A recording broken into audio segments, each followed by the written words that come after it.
Wah! Hello. So I am actually. Oh, hang on. Whoops. Whoops a doodle. There we go. Hi, folks. I'm just getting a few things set up here. So I'll be back in like a moment or so while stuff is getting ready to go. Also, while I'm turning off a few other potential interruptions.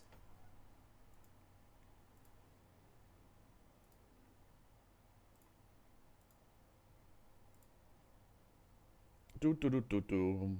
Muting Discord because I don't want to disturb people. Hi, how you doing? Well, we should do that. I mean, I figure I need some kind of like little idle music-y thingy thing while that's happening. Jeopardy theme, you know what I'm saying? Of course you know what I'm saying. All right, listen, I'll be right back. And then we'll start.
Heck yeah. I am up for that. And I'm keeping my headphone off for this so that I can hear if the background noise gets to be too much. Well, I'm also keeping an eye on the levels. Blah, blah, blah, blah, blah.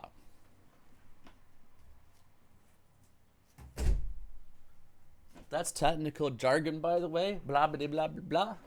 I'm going to write that down so you can commit it to your records.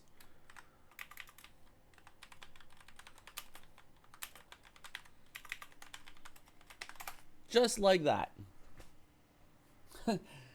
It's over 9,000! Crunch. Okay, that's my meme moment for the week. Well, I hope Montrose shows up because that'll be nice. And other people, of course. And you are always welcome. So I'm glad that you're here. Yay! A meme treat. Okay.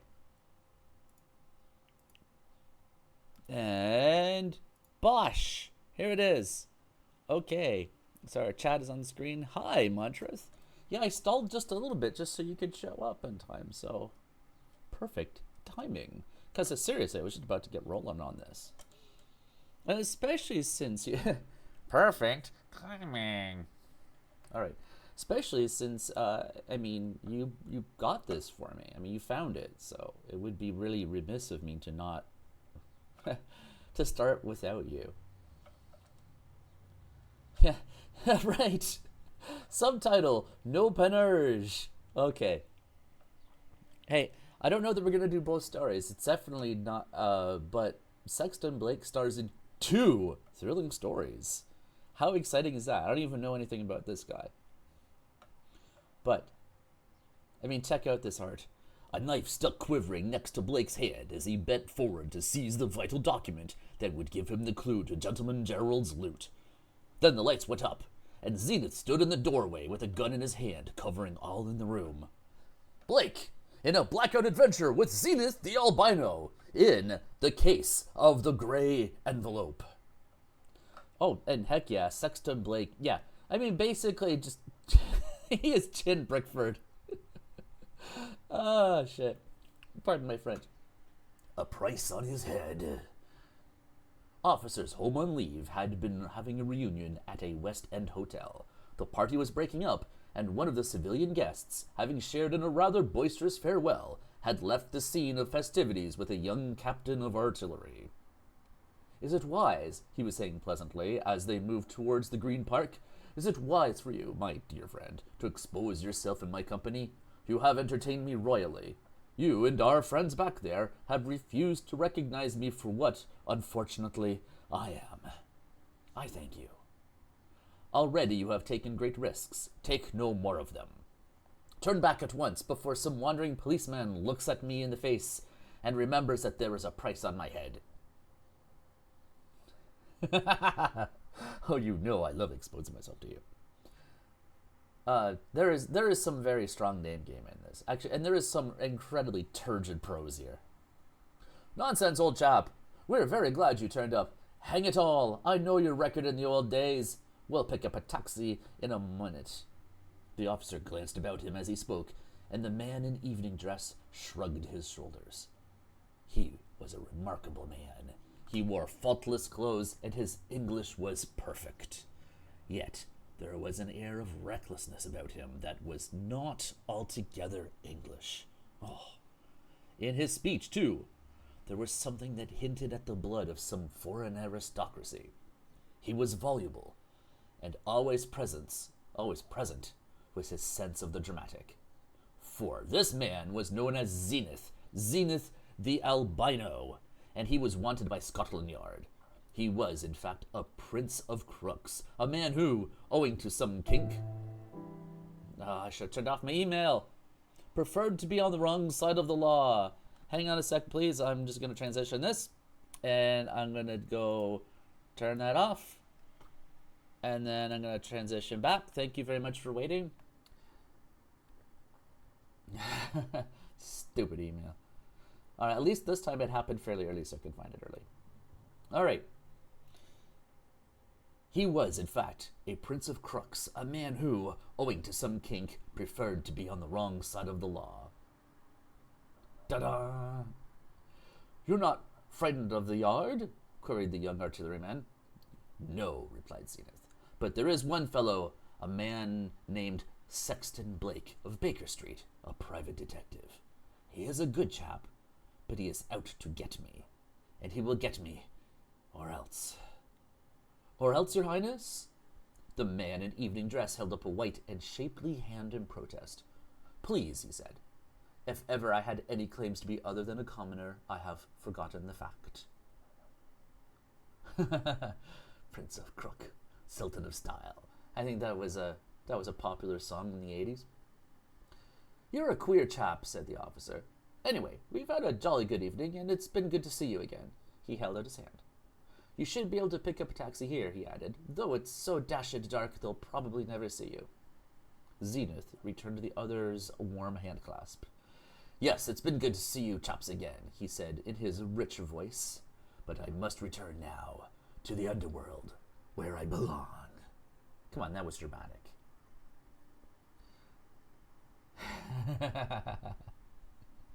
I didn't mean it as a slight. I did, however, mean it as a callback to the song I remembered in theory, but not by name. The two parted, and Zenith strolled along through the blackout till he should be able to pick up a taxi. It was typical of his daring that he was quite undisguised. With his pallid face and pink-irised eyes, he might have been recognized by any policeman, even in the blackout. Having reached Piccadilly Circus, he picked up a cab and gave the driver an address in the neighborhood of Hackney. For him, the gateway to the underworld was the international thieves' kitchen known as Smith's, and the fact that he possessed the entree to that place would have informed any member of the police force, or any member of their natural enemies, the populace of Crookdom, that he, Zenith, was a man of some standing in a nefarious profession. No, I've been sort of leaning on the microphone arm, and I've been trying to not, like, blow into the microphone, so the position shifts a little bit, unfortunately.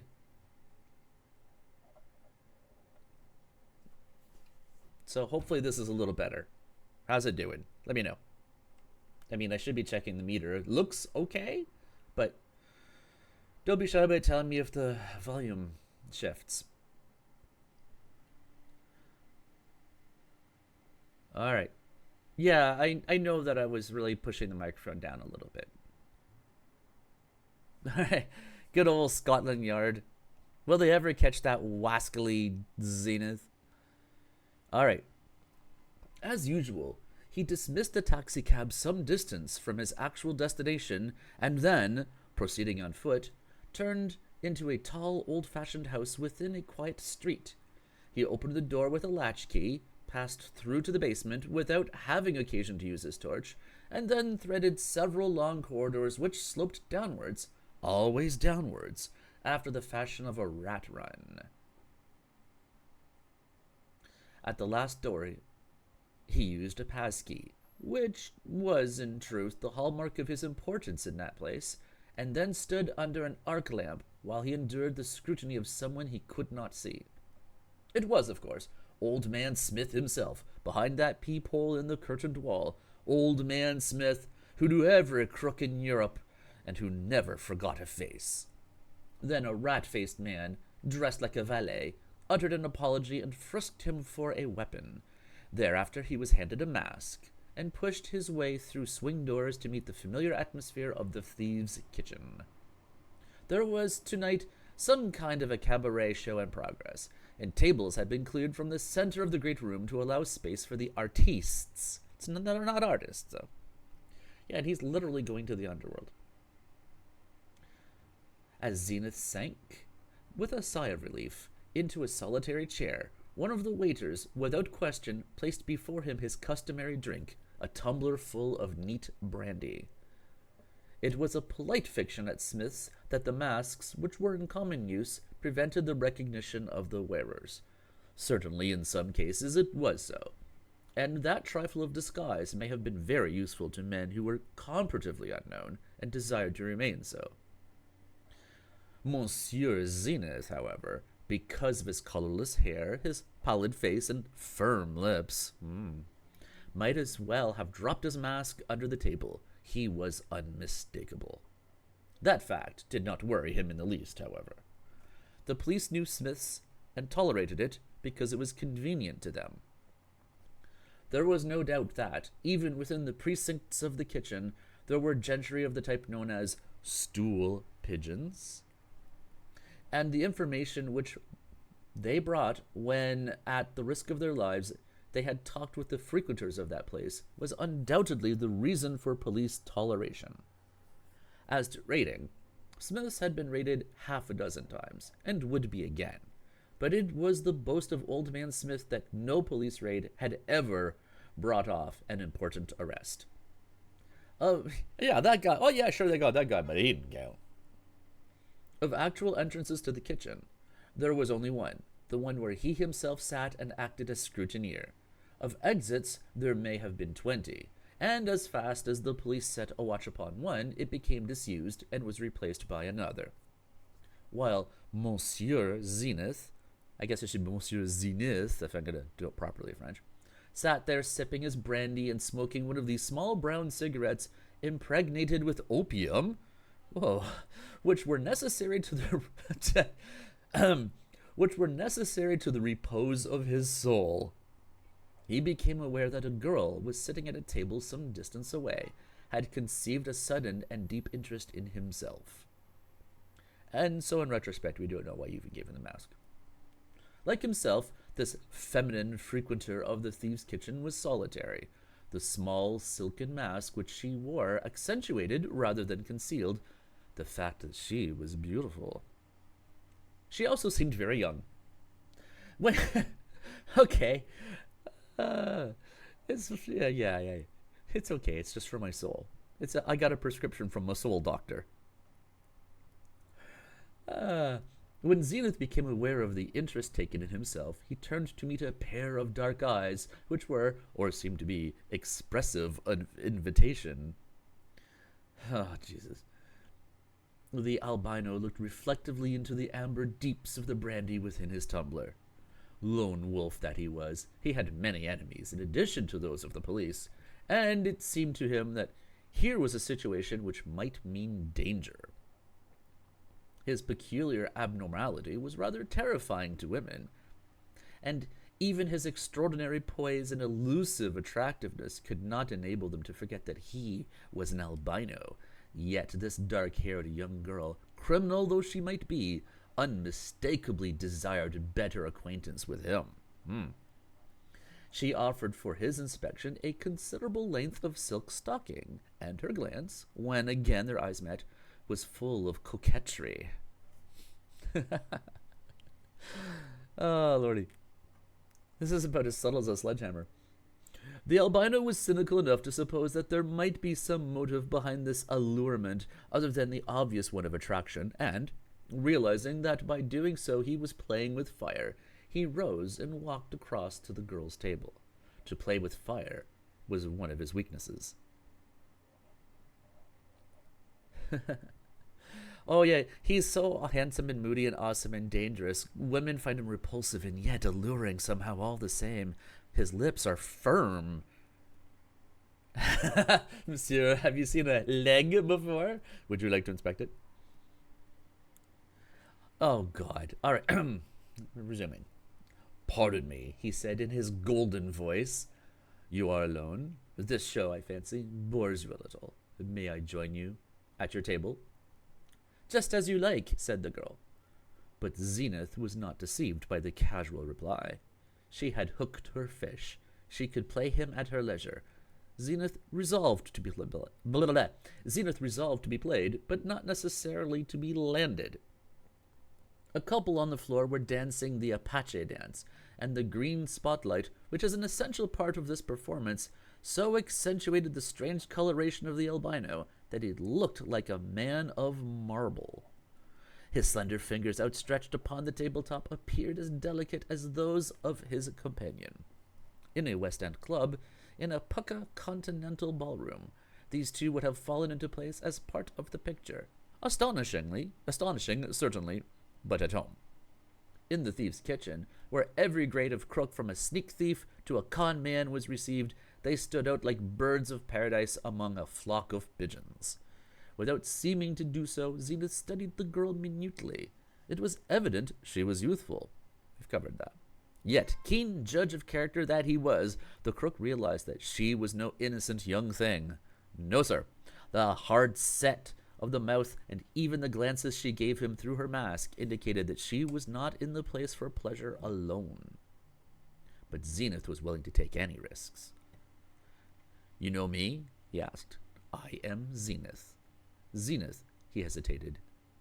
The albino. I think I've heard of you. Her statement did not ring true. It was too careful, like a speech rehearsed.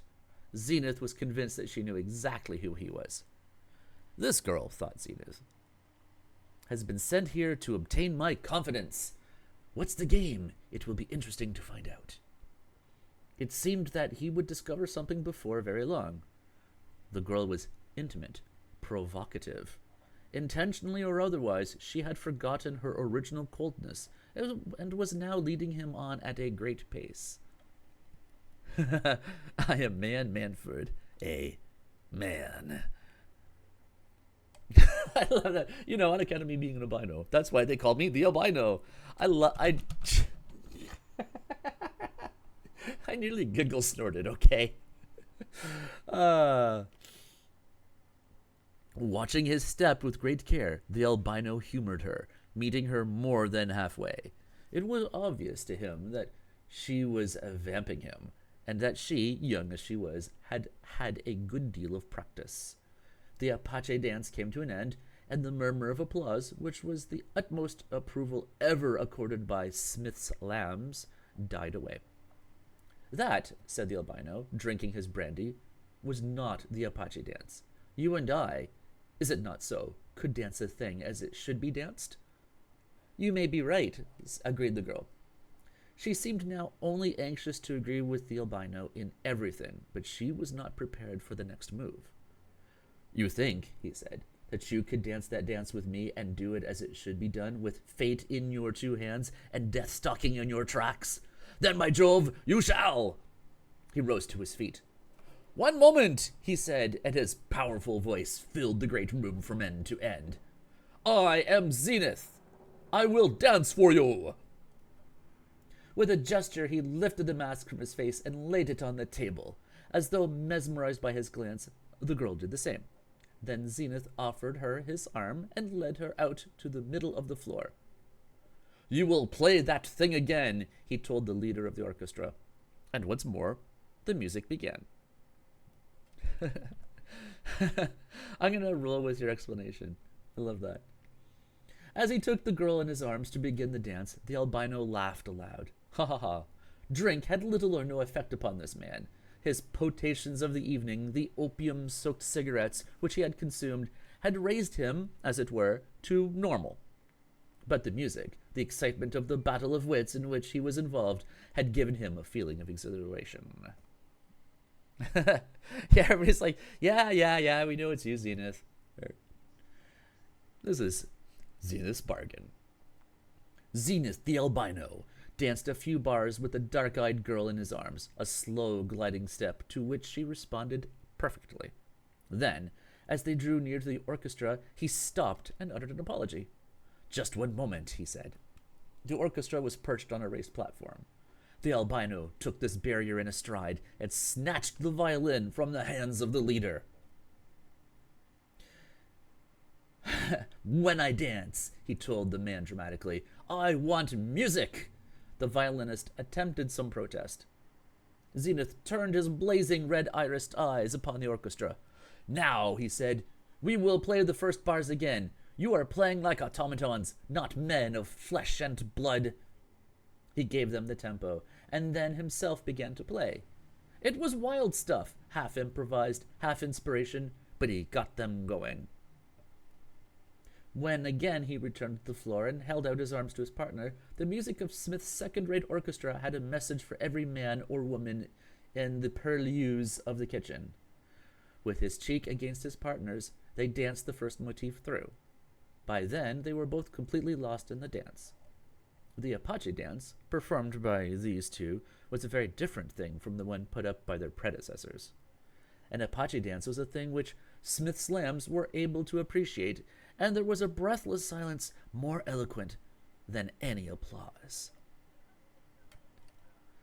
They made an end by a repetition of the love dance, and it was here that a member of their audience attempted to turn what had been only a melodrama into a real tragedy. His rush was sudden, and Zenith's limited area of vision prevented him from anticipating the movement until the last moment. The knife which glittered in the man's hand, and which by some means he had carried past the scrutineers, was raised in the air above the girl's shoulder when Zenith hurled her aside and crashed his fist into the assassin's face. Yeah, okay. The man fell, and within 3 seconds, Smith's, which had been the scene of many fights, was witnessing yet another. The would-be assassin, a heavy man with curling black hair and a broad face, had friends, perhaps belonged to a gang, and before even he had regained his feet after Zenith had knocked him down, his friends rushed to his assistance. The lights went up, and although this gave the quick-moving Zenith some advantage, the number of his enemies and the fact that he had stood alone on the open floor placed him at a disadvantage. How many times have I told you not to fight in this place? He had turned his back to the girl with some instinct of protection and was hitting with both hands into the excited knot of men around him when another of the attackers, who also possessed a knife, doubled up and went down with a cry. Zenith was surprised. He had been aware of the threatened knife thrust, but when the man fell, he had been beyond reach of the albino's hands. Good! Chuckled the girl's voice behind him. The walking stick is not a rapier, but it does its job. The end of their dance had brought them to the spot from which they had begun, And the girl, seeing Zenith's ebony stick resting against the chair, where also he had deposited his hat and coat upon entering, had snatched it up and used it as a weapon. Knowing that, with her behind him, he could not be surrounded, Zenith attacked his remaining 3 assailants with that cold ferocity which was characteristic of him. The remaining knifer, the dark man, received a swift kick upon the elbow which disarmed him, and a terrific uppercut which almost dislocated his spine. The other 2 were literally dazed by the speed of the albino's attack, and, had Zenith wished to fool them for the amusement of Smiths, he could have done so indefinitely. At present, however, it did not suit his mood.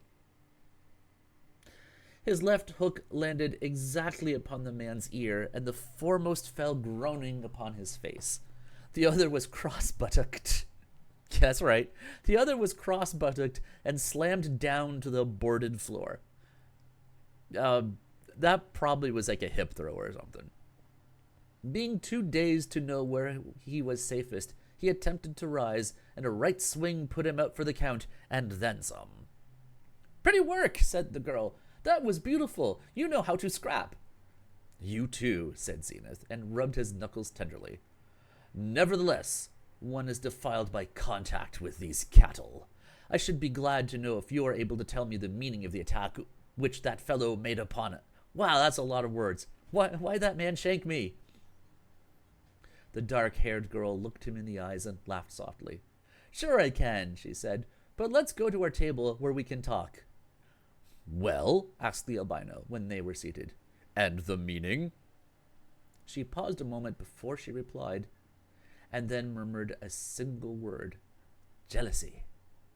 "You mean," responded the albino, "that he was jealous of me?" "Who would be jealous of him? Am I right, ladies?"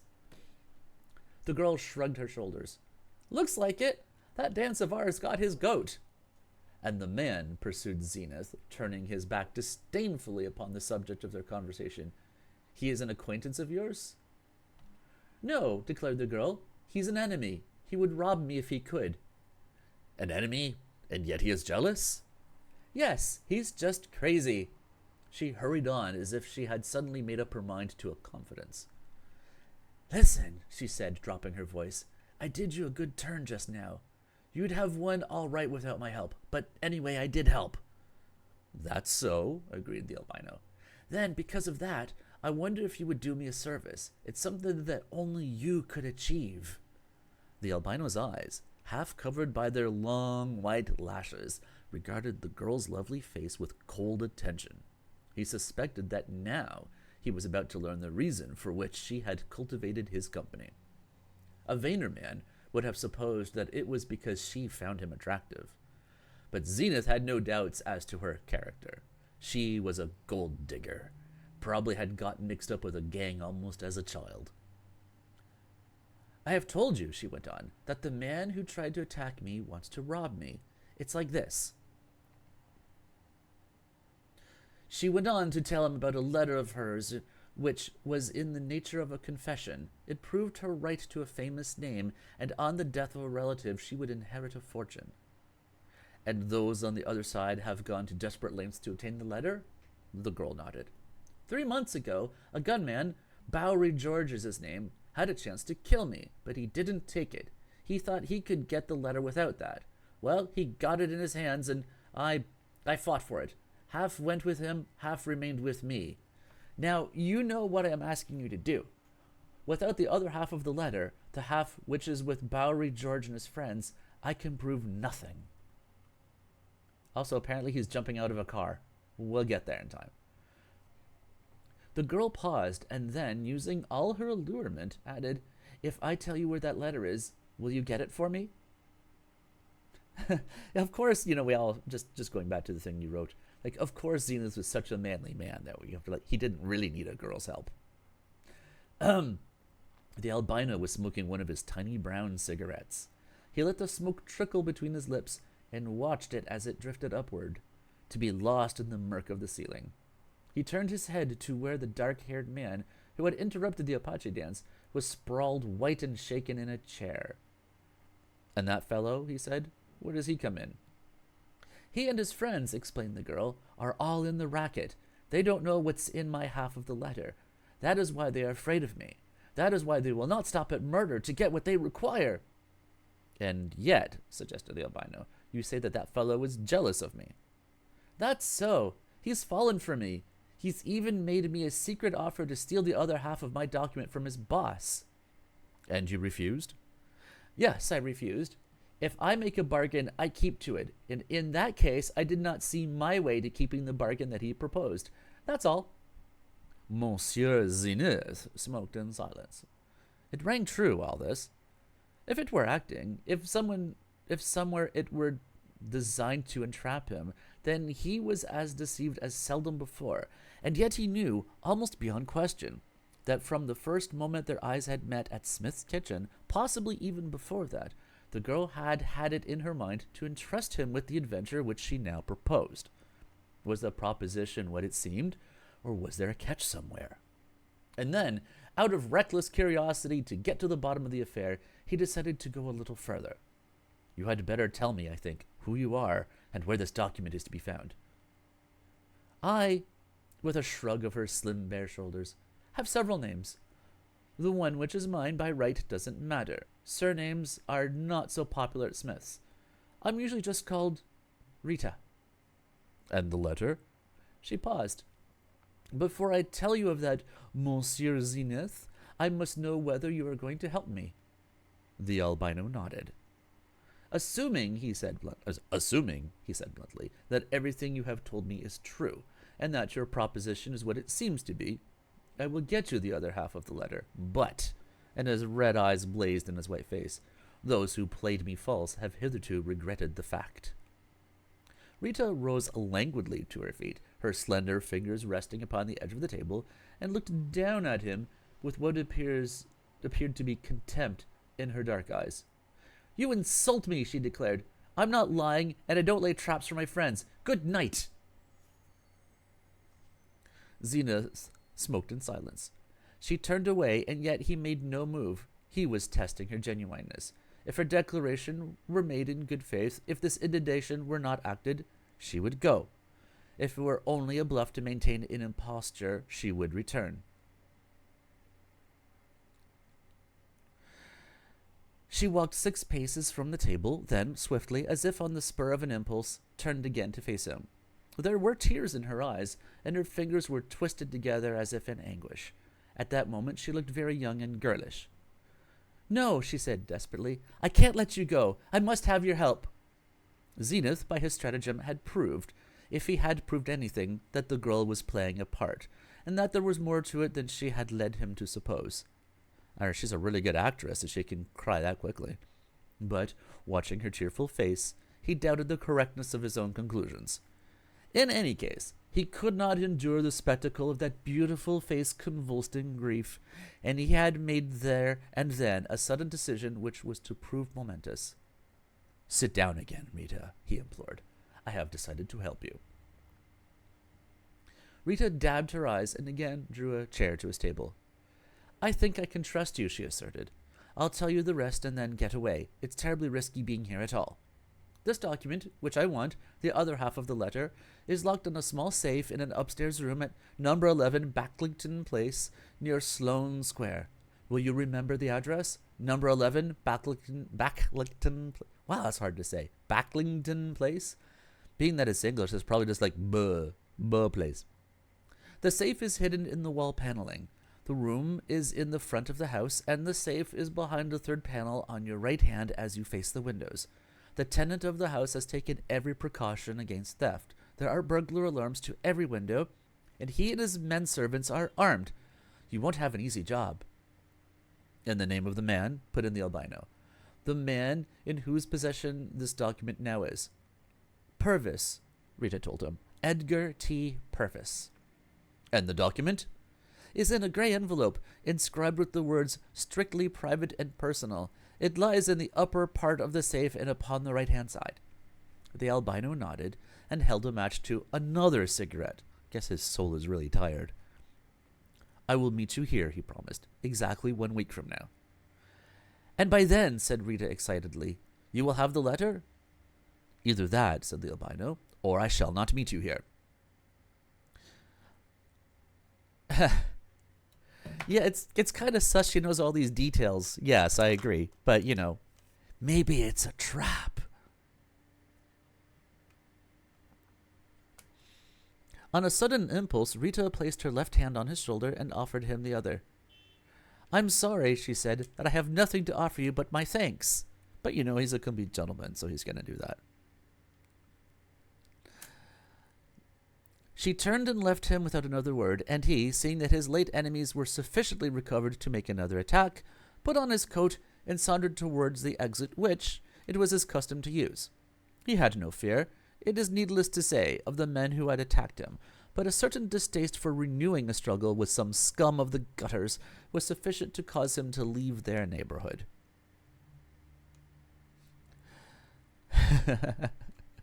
Yeah, nobody ever double-crosses Zenith. Owing to the blackout, his silk hat and modish garments, I can go with modish. His modish garments did not make him conspicuous in that part of London, but he would not have cared if they had. He did not hurry, but sauntered along, swinging his stick and musing upon the problem of the strange dark-eyed girl and the enterprise which he had promised to undertake. He had not gone very far when the light from a torch shone out, and to his astonishment he saw the girl herself coming toward him. She was some distance away when two men stepped out from some recess before a shop front or a factory, and ranged themselves one on either side, each focusing his torch upon her. The albino slowed down and watched with interest for the meaning of the incident to unfold itself. "You are known as Rita?" said one of the men. The street was silent at that hour of the morning, and the words came clearly to the albino where he stood. "I arrest you on the charge of—" The details of the charge were inaudible, but the fact that his late companion was being arrested appealed to the latent chivalry in the soul of the albino. He walked slowly forward. "Aha!" he said with suave impudence. "That is, if I mistake not, the excellent Inspector Coots. Dear me, and Inspector Harker also. Well met, gentlemen. How is—" He got no further. Whatever the charge against Rita, she was evidently unimportant compared with himself. Two torches revealed his imposing figure in their beams. The detectives released her on the instant, made a combined rush in his own direction. Having succeeded in his object of creating a diversion, the albino swung round to make good his own escape, but as he did so, a large car drove up immediately behind him, and he found himself surrounded by the powerful and resolute officers of the flying squad. Zenith says, "Cab."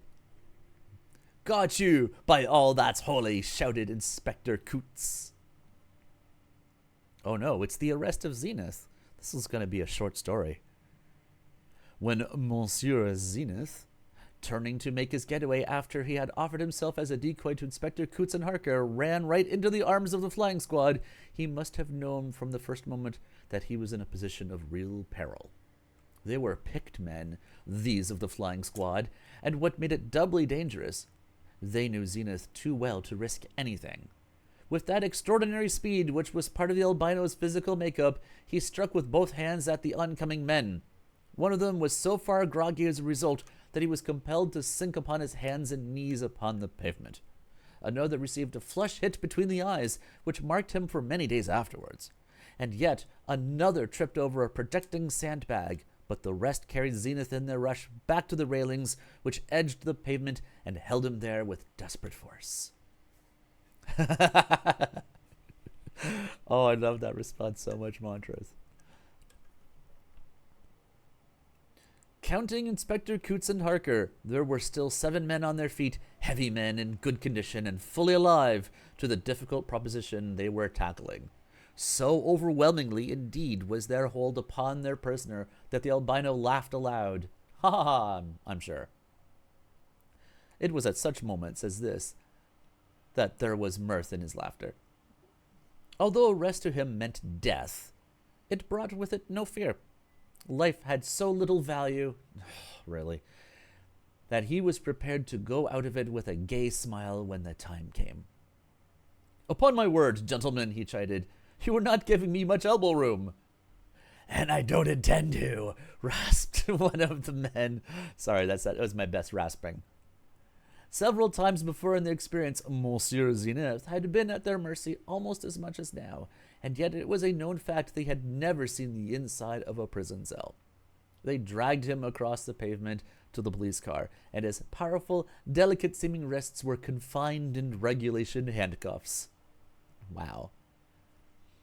They, arriving at the door of the car, a member of the flying squad entered, then Zenith was bidden to get in, after which he would be followed by as many men as could be crowded into the confined space of the car. "In you go," ordered Inspector Coots. Zenith hesitated. In the distance, and coming towards them, he could hear the approach of a car bringing some late reveler home from the West End. The car came nearer.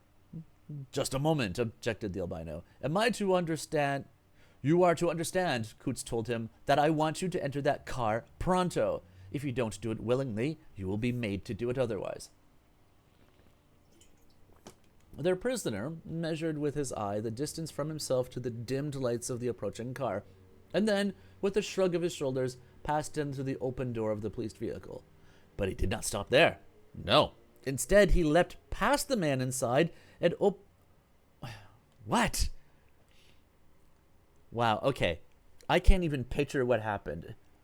But I guess this delicate, strong opium smoker, he did something impressive. But he did not stop there. Instead, he leapt past the man inside and opened the farther door. Then, handcuffed as he was, he sprang clear of the police car and gained the footboard of the private vehicle which was passing. He went deedle across the laps of the cops already inside, and handcuffed, opened the door, and managed to leap, all like... And like everybody's like, "Blah?" Its speed was not over the limit, but as he hung with his manacled hands to the door handle, he was flung backward against the coachwork with a force that almost knocked the breath out of his body. His reckless laugh came to the ears of the detective. There was a revolver shot, a shrilling of police whistles, and a grinding of gears as the police car turned and started to follow him. The flying squad did not have a good driver. They should have got a good driver. The occupants of the car, which Zenith had boarded, had both seen and felt his arrival upon their footboard. But their chauffeur, occupied with his driving, remained for some moments unaware that he had acquired an extra passenger. Inside the car were a man and woman, both young, and the man, being a law-abiding citizen, obeyed the urgent summons of the police whistles by rapping on the glass panel as an order for his driver to stop. The driver, supposing his passengers wished for some reason to alight, ran into the curb and slowed down. Zenith did not wait until the private car had come to a standstill. It was still moving alongside the curb when he jumped clear and, hatless and bruised, and I don't know which one is worse, with his hands chained together, he ran full speed to the first side street that he came to.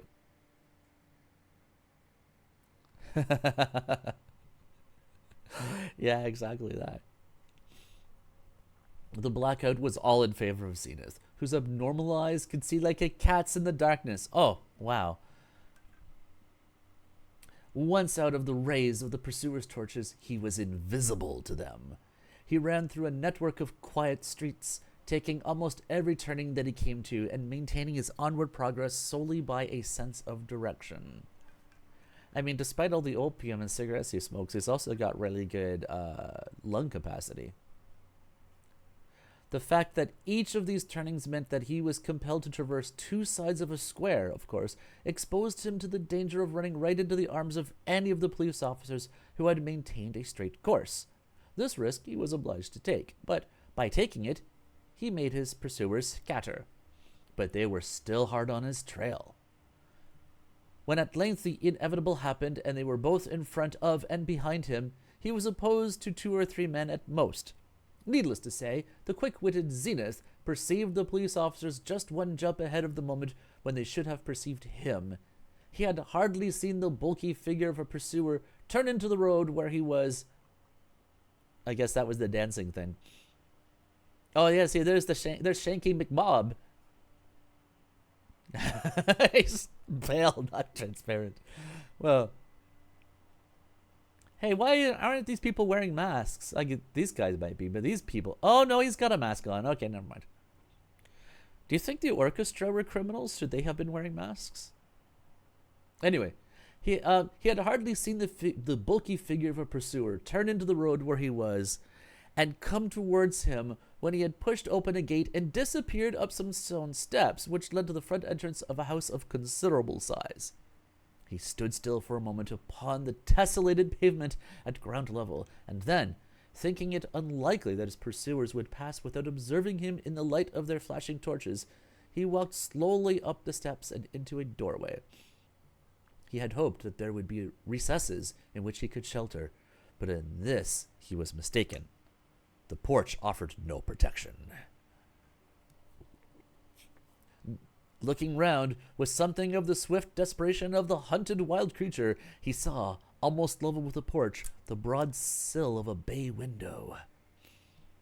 He stepped from his exposed position within the porch onto this sill with the intention of rounding the bay and taking shelter against the brickwork on the far side, but even as he did so, he observed that one of the sash windows of the bay had been left, by accident, unfastened. Even as the heavy footsteps of one of his pursuers became audible upon the stone-flagged pavement not far away, he bent and raised the sash, and then stepped lightly into the warm obscurity of the room within. It happened that the sash opened easily, and as, in entering the room, he had the good fortune not to knock against any piece of furniture, the albino hoped that, so far as the inhabitants of the house were concerned, no alarm had been given.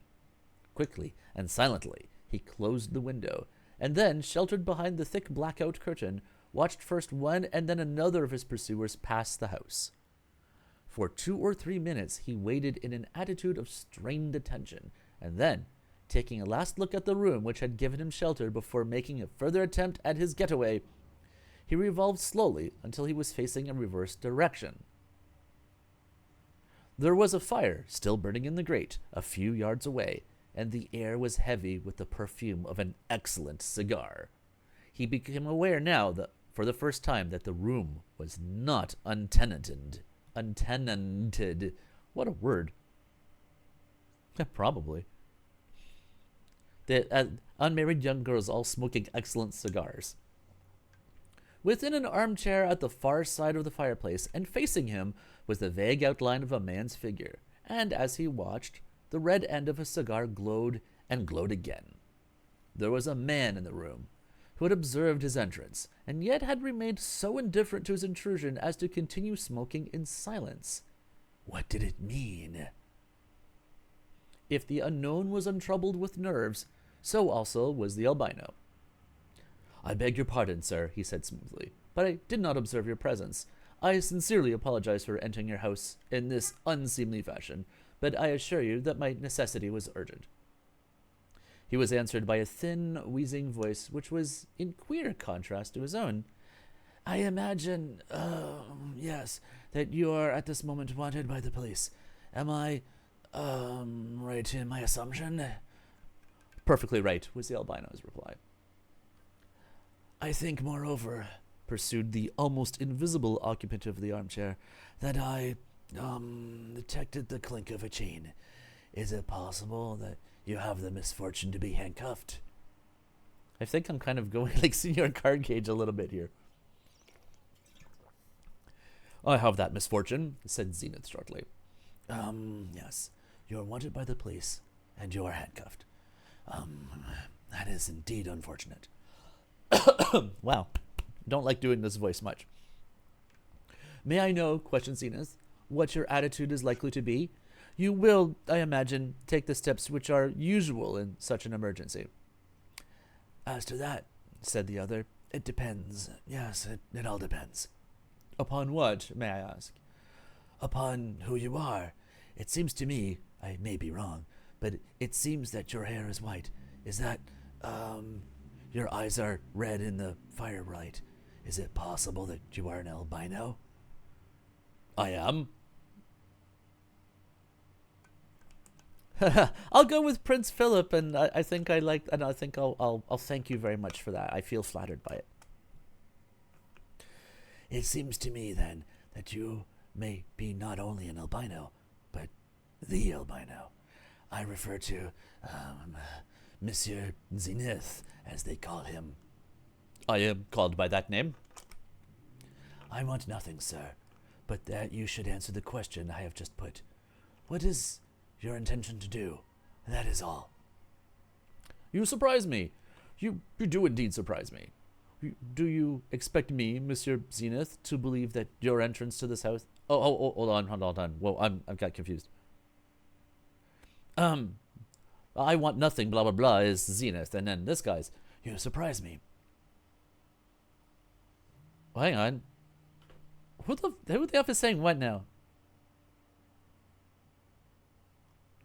Do you expect me, Monsieur Zenith, to believe that your entrance to this house is entirely accidental? I do, sir. Why should you suppose otherwise? The other laughed. That's telling, Monsieur Zenith, if you're perfectly ingenious in your statement. Indeed, in the albino's voice, when he answered, a new note had come. He was not accustomed to having his veracity questioned. The fact that he was hunted and handcuffed did not make him less dangerous. Indeed, he said icily, when I say that my entrance here was accidental, I intend you to believe me. Upon my word, I am inclined, strange as it is, to believe you. And you have come here, to this house, by accident? Well, this is coincidence. Yes, this is coincidence, if ever there was coincidence. Zenith fumbled in his pocket and, despite his manacles, succeeded in lighting a cigarette. You imply, he said, that there is some connection between yourself and me, of which I know nothing. The man in the armchair laughed wheezily. I guess that'd be... Yes, he said. There is some implication of that sort, is there not? Well, I may be wrong. Very likely. I am wrong. But one thing is quite clear. It would not suit us at all if you were rearrested just now. We must take steps to get you out of those handcuffs. I'm afraid I have no hand at picking locks. You don't need to be, Zenith assured him. If you will be so good as to cut or break one of the links of the chain between them, I will soon get my hands out. The unknown rose to his feet. Wait here, if you please. Silhouetted against the firelight, he revealed himself as a stout man, very broad and very round-shouldered. He waddled away to the door, and the sound of his footsteps betrayed that he was descending the stairs which led down to the basement. Within a minute or two, he was back again, and came forward breathing heavily to where the albino stood. Now, he said, where had I better cut? Zenith stretched out his hands, and the fat man adjusted a pair of large and powerful shears. He squeezed the two handles with a grunt of effort, and the blade cut one of the thick steel links as if it had been cheese. He was adjusting the shears again to make a second cut, and so completely sever the chain, when the gate creaked upon its hinges and a heavy step approached the front door. There came a loud knock and the flash of a torch. The police, I think, said the fat man. You had better step out by the back door. Preceded by his host, Zenith stepped into the dark hall and walked quickly through to the tradesman's entrance at the rear. Down the steps, wheezed the fat man, and along the full length of the garden. Better not use your torch. The door at the far end is unfastened.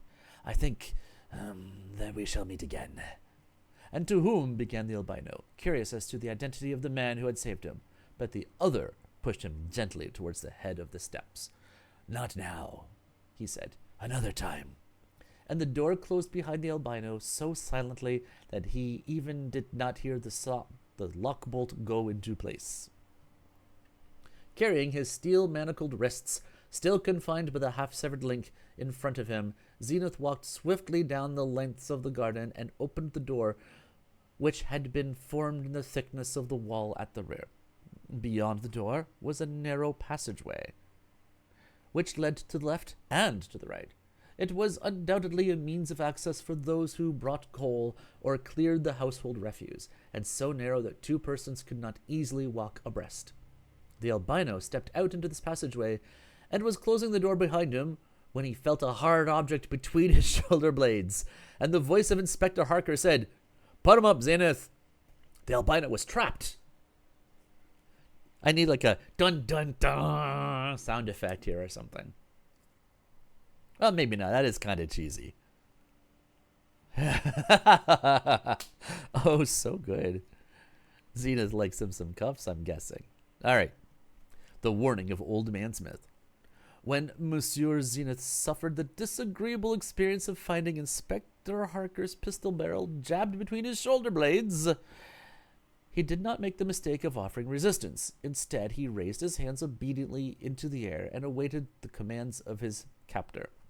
These were soon forthcoming. Harker was alone in the narrow passageway, but with the master crook right upon the muzzle of his pistol, he felt reasonably confident of completing Zenith's removal to the police station. He calculated, however, without the fact that the chain which confined the albino's wrists was now incomplete. "All right," he said gruffly, "you may drop your hands, and quickly march up to the car, which should be somewhere right against the end of this passage." Zenith obediently walked forward, but from the very moment that he was told to drop his hands, he started to work the broken link off the one which joined it. Within 3 paces, his hands were free, and now he moved his free right hand up his back as he walked, and seized Harker's pistol by the barrel. We never said that Zenith is also a contortionist. His chances of deflecting the weapon so that a bullet did not pass from it into his body, that's a lot of words to say so he didn't get shot, were about 1 in 3. And even this calculation allows for the phenomenal quickness of the man. But fate was with him. Harker had not even supposed that it would be necessary for him to fire, and his figure, although resting on the trigger, was not tense to actuate it. There's also another lesson. There's a lesson I want to pause here. There's a lesson I learned from looking at martial arts online, that the best thing to use your gun, which gives you a massive range advantage, is to press it directly against your target. Like that's then martial arts can happen. But always, you have a gun, you got to push it against the guy. Forget range. Range is for chumps.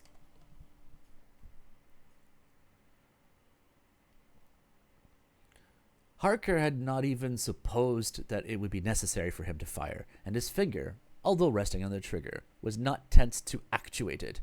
His surprise at finding Zenith apparently possessed of more than one pair of hands was such that he was deprived of his weapon without any alarm being raised.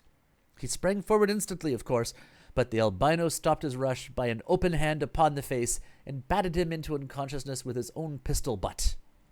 He fell in a heap, and Zenith, dropping the revolver, coolly stepped over his prostrate form and made his way through a maze of passages to a point some hundreds of yards distant.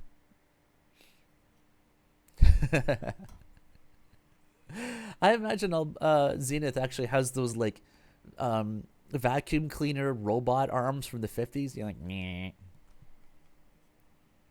Doubtful of his ability to pick up a taxi cab in that place at that hour, he sought sanctuary by returning to Smith's kitchen. Once there, he knew that he was reasonably safe from pursuit, and safe also to have his handcuffs completely and capably removed. Smith's, of course, was still in full swing. Most of its clients were nightbirds. "I want," said the albino, "to see Old Man Smith."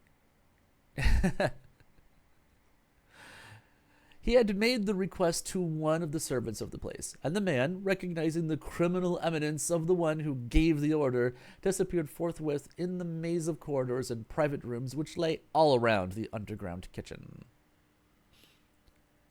I think you'll find it's Robbie the Bobot. Old Man Smith was not at his beck and call, even of Monsieur Zenith, and the master crook had time to order and consume another modicum of his favorite beverage before his order was obeyed. "Come this way, if you please," said the servant, and Zenith, following him, found himself in a small room hung on every side by curtains and containing merely a writing table and 2 chairs.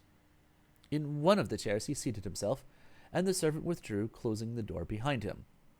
A few minutes elapsed, and then the curtains parted to admit a man so old that his frail, withered limbs could hardly support the weight of his slight frame and of the large, fleshless head. Oh, geez, he's a skeleton, which seemed to grow directly upon his shoulders without the conjunction of a neck.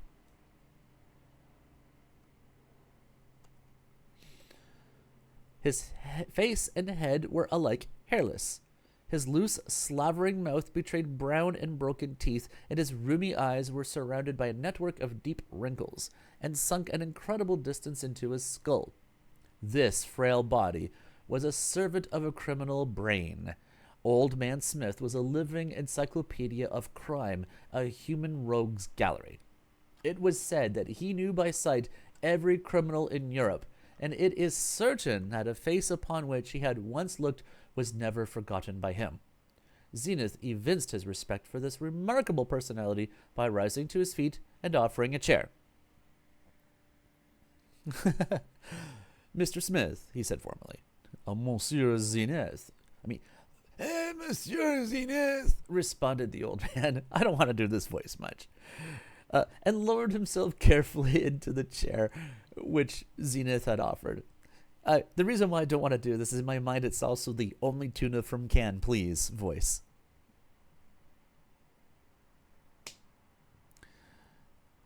Tonight, said Zenith, coming without preliminaries to the matter which had caused him to summon the old man. Tonight, in your kitchen, I met a lady who is known as Rita. You will perhaps have the goodness to tell me who she is? Names! I hope that's better. Expostulated the old man. He expostulated! Oh, man. I know nothing about names. Not me. Faces, yes. But I'm Cam, started doing stupid voices. But names, no. Names are changed so easily. Faces, never. Not really, that is. Of course, disguise. But go on. Go on. Zenith described the girl. All that, complained the old man, is nothing. I will find 100 women to fit that specification in any nightclub you like to mention. But perhaps I can help you. I think I know this Rita. But what do you want to know? She has asked me to undertake for her an enterprise which will be, I think, dangerous.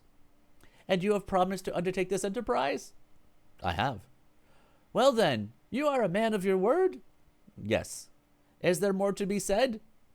I have a curiosity, pursued the albino. Tonight, as you know, I was fairly nearly taken by the police. In making my escape, I was befriended by a fat man who lives in a large house within half a mile of this place. I'm looking for a very pretty girl. She was very pretty and a girl. Also, she had a leg, and I inspected it.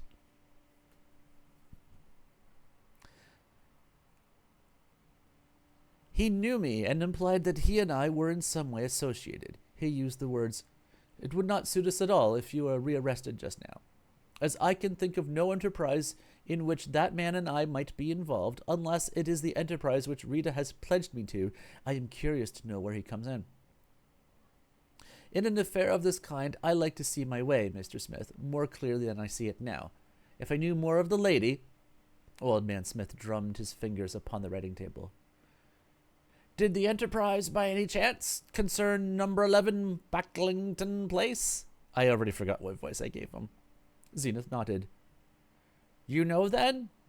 "Yes. I know almost all there is to know, and I regret most deeply my—" "Oh, you know, then?" "Yes, I know almost all there is to know, and I regret most deeply, my dear Monsieur Zenith, that I am unable to give you any information." Yeah, well, sounds like we kind of got the plot for the Maltese Falcon. You got the fat man, you got the pretty girl. We need a partner getting murdered, and we need a MacGuffin. Well, we have the MacGuffin. It's half an envelope. Zenith would have expostulated, but the old man held up his hand. "My principles," he said. "My principles." Zenith rose and bowed as an intimation that he was not going to press the point. "Wait a minute," said Old Man Smith, still drumming his fingers on the tabletop. "I can tell you nothing of the matter, but my principles do not prevent me from giving you a word of warning. Whatever color has been given to this enterprise, however deeply you are committed to undertake it—" He paused for such a long time that Zenith became impatient and prompted him. "Well, don't undertake it," said Old Man Smith. "That is my advice to you. Don't undertake it." Zenith laughed.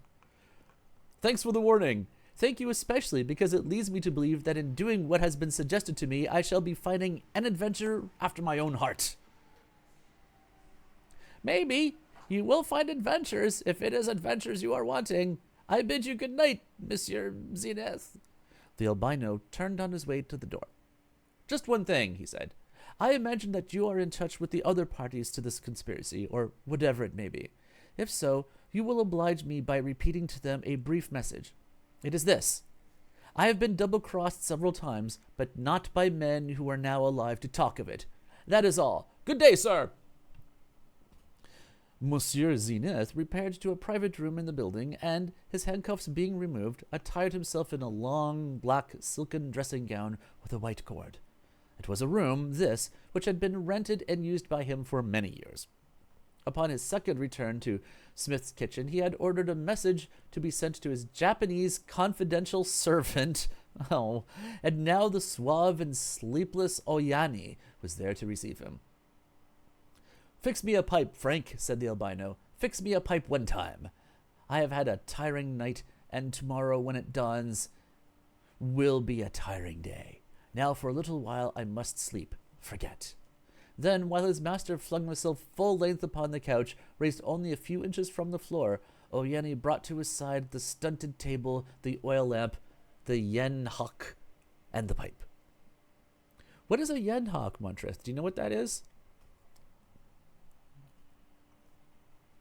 3 pills, Excellency, he murmured. I'm not going to do a Japanese accent. Not even going to try. 3 will do, replied Zenith, and watched the yellow fingers that fashioned the opium pill and held it to the flame of the lamp until it was grown to the size of a cherry. I'll actually type it out for you. Yeah, exactly that. G's nailed it. That's exactly how it's typed. As the Japanese held the yen hawk over the flame and the smear of opium expanded, the pungent fumes floated through the small apartment and gathered heavily beneath the low ceiling. I mean, it sounds all exotic. Japanese opium, I mean, am I right? The Japanese are known for all their opium that they do. Yeah, I mean, okay, the Chinese and opium, maybe there was a bit of an association. A tiny, whiny little one. Something, Boxer Rebellion, something. Okay. The Japanese kneaded the cooked pill, rolled it into shape, and stuck it into the tiny hole in the flat bowl of the pipe. Zenith smoked, and to him came the forgetfulness and sleep which he had craved. Oh!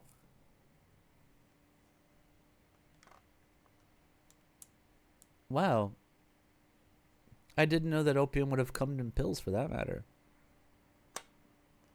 At 10 o'clock on the following morning, Oyani re-entered the room, bringing with him a large kit bag, which, in response to a message he had obtained during the previous night. From the kit bag, he took a soiled frock coat, shepherd's plaid trousers, and boots with cloth tops. A high and frayed collar and a large black necktie were placed in readiness, and upon the larger table which the room contained was opened up an elaborate makeup box. Zenith, still half awake, reached out a hand for the glass of hot milk which he knew would be awaiting him. Then, with a shake, as if to dispel the shadows of opium sleep, he threw himself into a chair beside the table and bade his servant get busy. First, in preparation for the disguise which he intended to assume, the albino was carefully shaved. Then his face was covered by cocoa butter and wiped clean with a soft towel. After that, there was an application of No. 4 grease and delicate work with the liner. The crown of his head was darkened by means of powder, and a small toothbrush mustache, formed from crepe hair, was fixed to his upper lip. After that, he assumed the various articles of clothing which Oyani had brought. Now, he said, rising and taking from the hands of Oyani, a grey hat and Malacca cane. I am going to the Cosmos for my breakfast. My name is... Confound the opium stuff! What is my name? He opened the card case with which his waistcoat pocket was furnished and looked at the pasteboard therein. Oh, look, there's people going, oh my gosh, there's a guy lying around. Ah! And then here's a creepy creeper behind him. Stupid opium stuff. Major James Gulliver. That's it. I am Major James Gulliver, and I am going to take my breakfast at the Cosmos, after which I have a call to make. You got the name I want? Yes, Excellency. Number 11, Backlington Place is occupied by a Mr. Purvis. He is a retired soldier, a respectable man, I should imagine. Dabbles with stock exchange operations and lives alone. He is reputed to be a widower. Eyebrow waggle. I added that. Thanks, Oyani! The albino placed a pair of tinted spectacles across his nose and marched from the room with the stiff, precise carriage of the veteran ex-soldier that he was supposed to be. The large kitchen, still lighted by clusters of electric lamps, was littered and disorderly. The orchestra had gone, and the air was rank with tobacco smoke.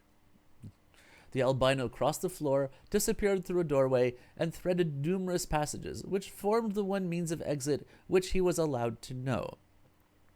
At the far end, he found himself within a row of middle-class houses which communicated by secret doors one with the other, so that he could come to the street in a dozen different ways.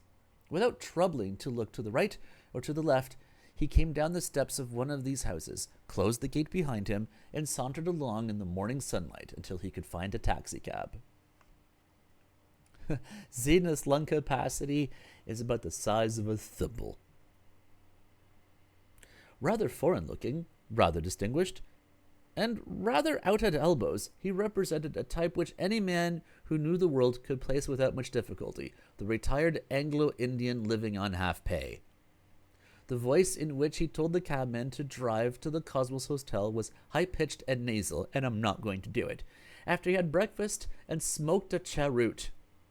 Major Gulliver, in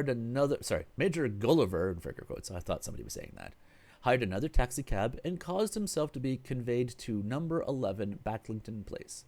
He paid the cabman, crossed the forecourt of the somewhat pretentious residence, and knocked on the door.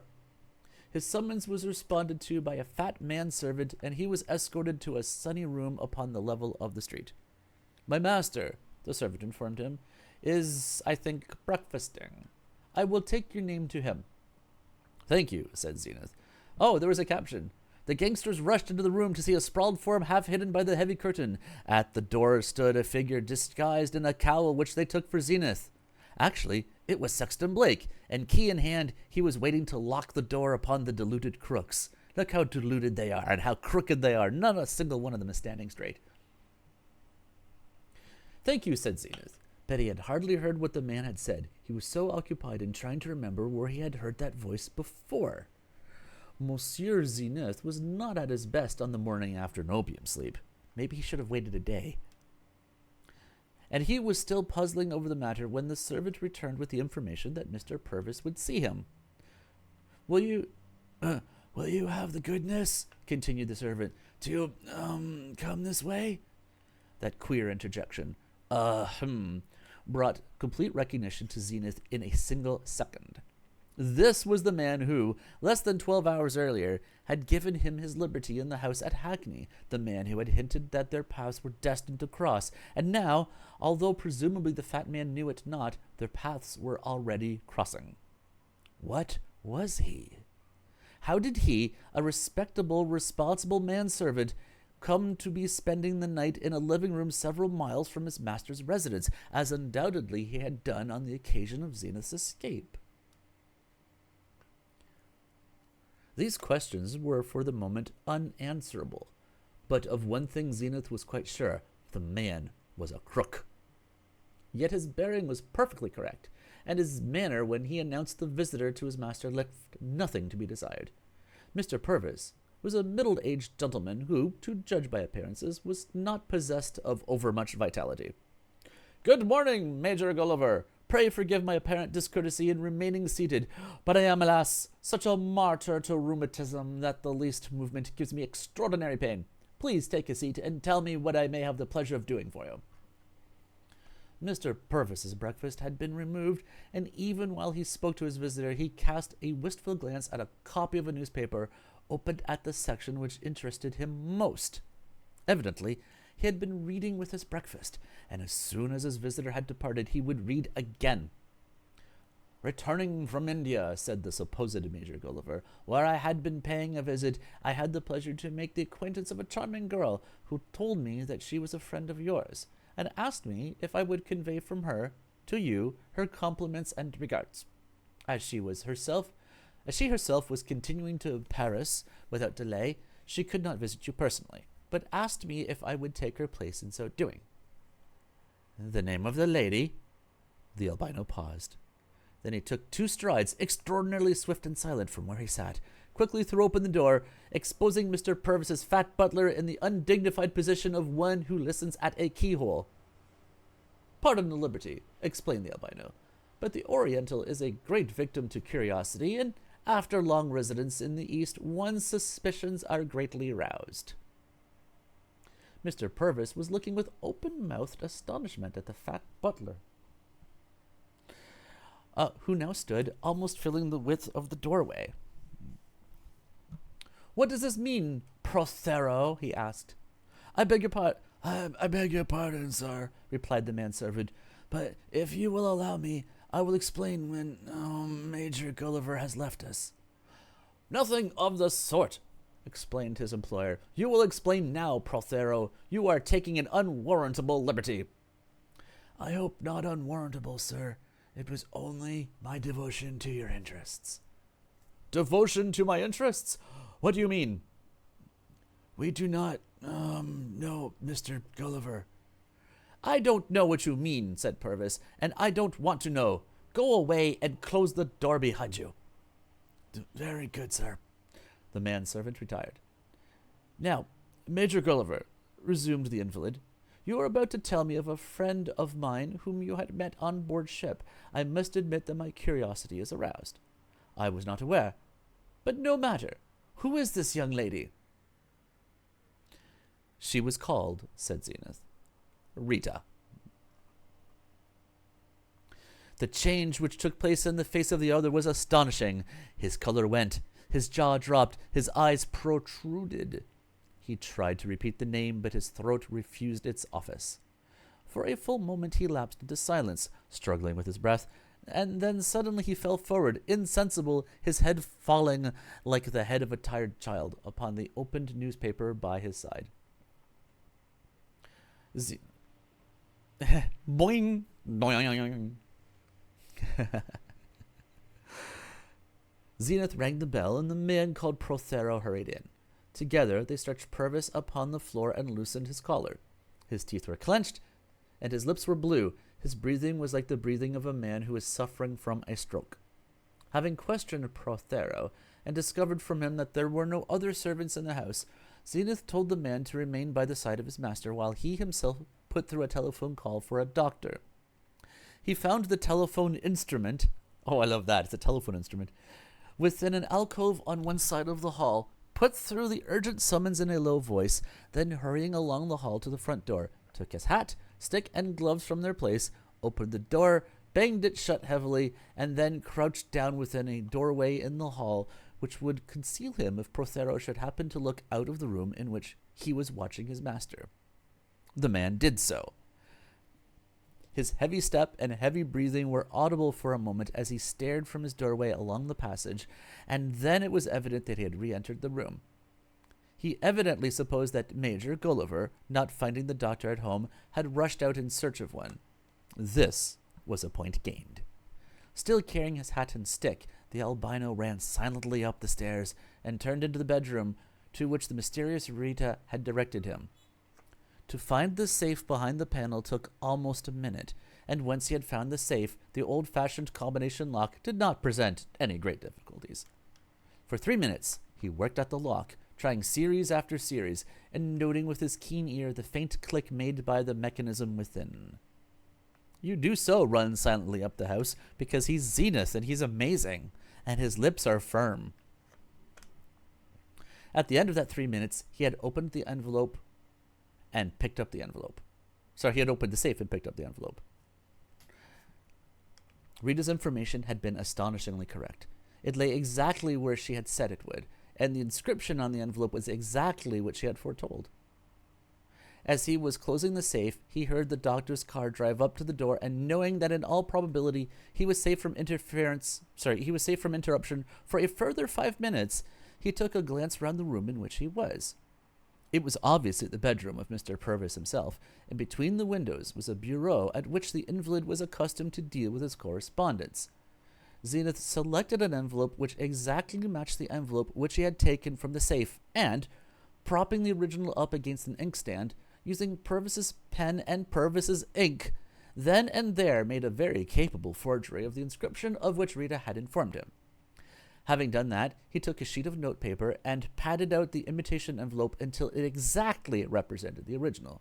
Then he placed the two of them in his breast pocket, carefully noting, in case of eventuality, which was the one which contained, or was said to contain, Rita's letter, and which was the one containing nothing but a blank sheet of paper.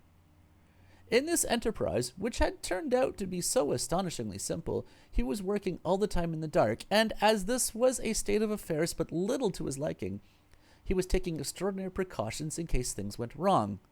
That things might indeed go wrong was made clear to him within the next 10 seconds, for, as he rose to his feet from the bureau, he came face to face with the fat manservant, Prothero, and in the hands of Prothero was an automatic pistol, around the barrel of which was clipped a grotesque-looking silencer.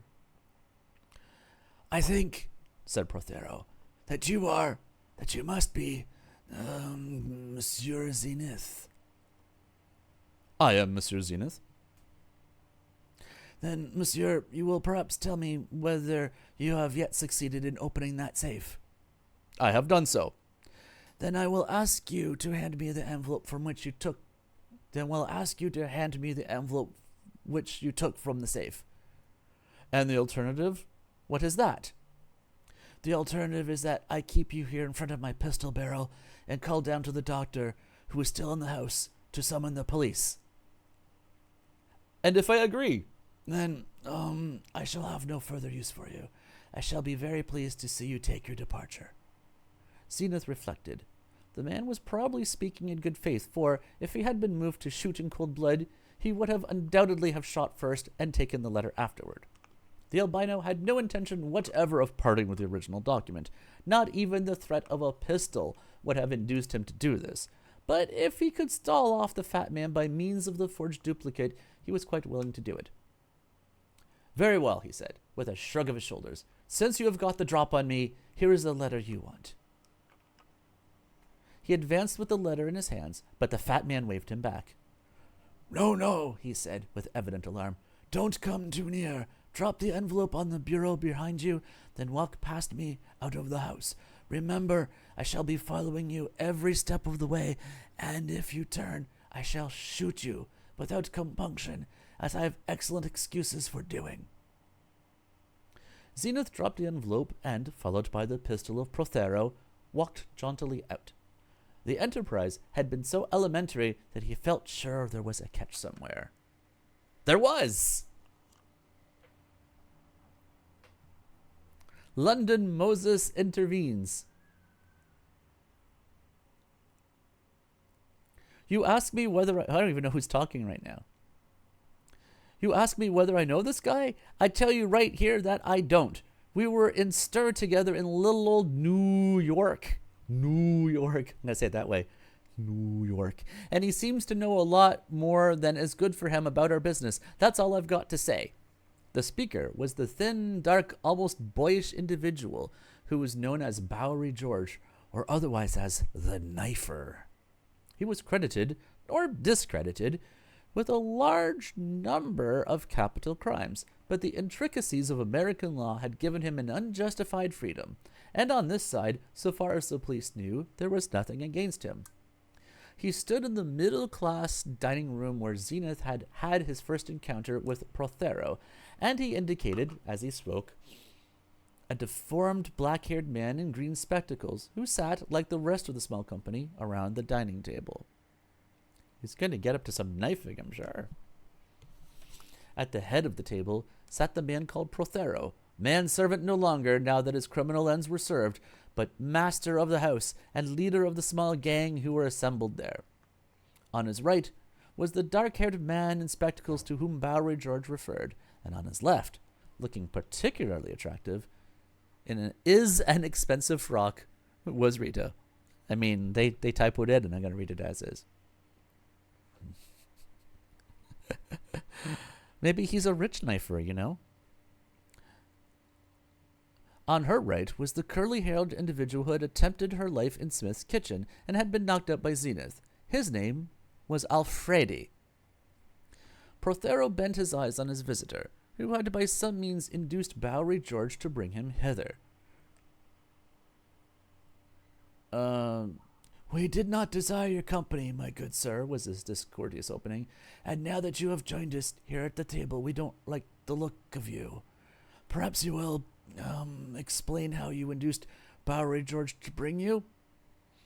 I have no idea what to do for this guy. Explain, repeated the man in glasses. Yes, I will do that, with great pleasure. Bowery did not give you my moniker, although he knows it. I am called London Moses.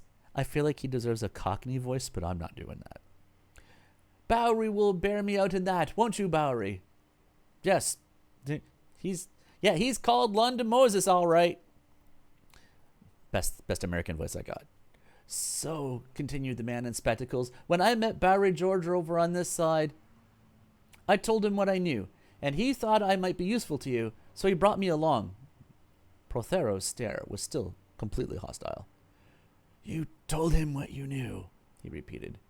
What did you know that led you to believe that you would be welcome here? I know, said London Moses, what you are after. His remark caused a sensation. The eternal fear in the mind of the crook that some confederate was not quite safe came like the touch of a cold hand to each of them. Prothero was the first to recover. So, he commented, and what are we after? Speak up. You are among, friends.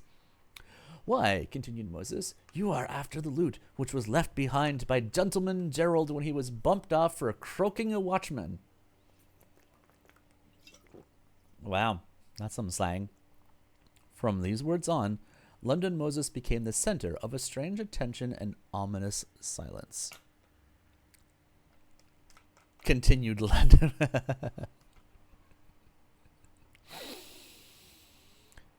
Continue, urged Prothero. Why, I don't know that there is anything else to say. If you want to know how I found it out, I should be happy to tell you. I was passing the house of Mr. Purvis, he continued, the man who was once some big noise as a criminal lawyer, and I found, to my surprise, that his manservant was none other than our friend here, Mr. Prothero. Well, I know Mr. Prothero by sight, like a lot of other people, and I saw him looking out of Mr. Purvis's window.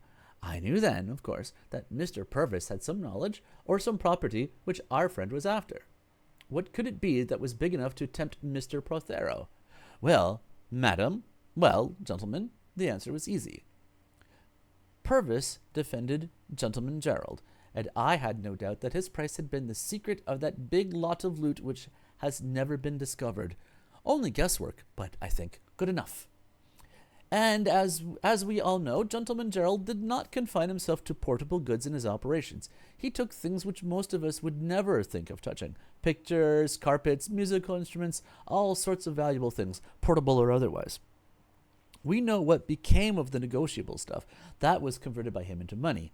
And for the rest, cherchez la femme, seek the lady, as the saying goes. But the other stuff, worth hundreds of thousands of pounds, has never been discovered from that day to this.